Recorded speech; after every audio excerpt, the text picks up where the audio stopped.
Well, it sounded like a man launching his campaign. He kept repeating, "Let's finish the job. We're just getting started."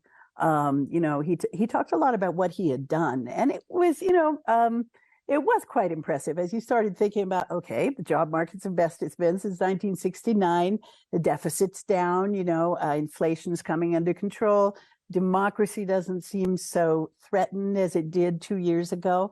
And he mentioned a figure I had not heard, that there had been the creation of 800,000 new manufacturing jobs under his administration.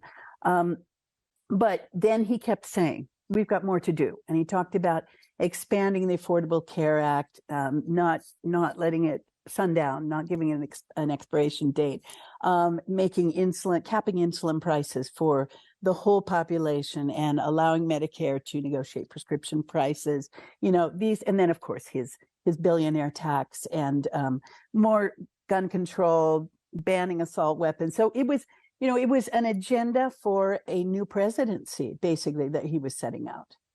Difficult are the approval ratings at this point, though, as we count down to the next presidential election? I mean, you think 41% was the level we're at on the Reuters IFPOS opinion poll on the back of the closure on Sunday.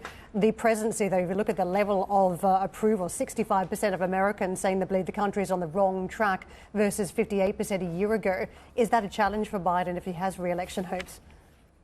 Yeah, I was looking at his the net approval ratings, where they take the approval and then they subtract the percent of people that say he's not doing a good job, and he's negative. He's been negative the whole time in net terms, but he's about the same as Trump was at this point in his presidency. He's not. Nobody else was as bad as Biden at this point in the presidency. That doesn't look good. And I've also read that 58% of Democrats and Democrat-leading independents want somebody else. They don't want Biden. He's 80 already. So, if he won again, he would be 86. But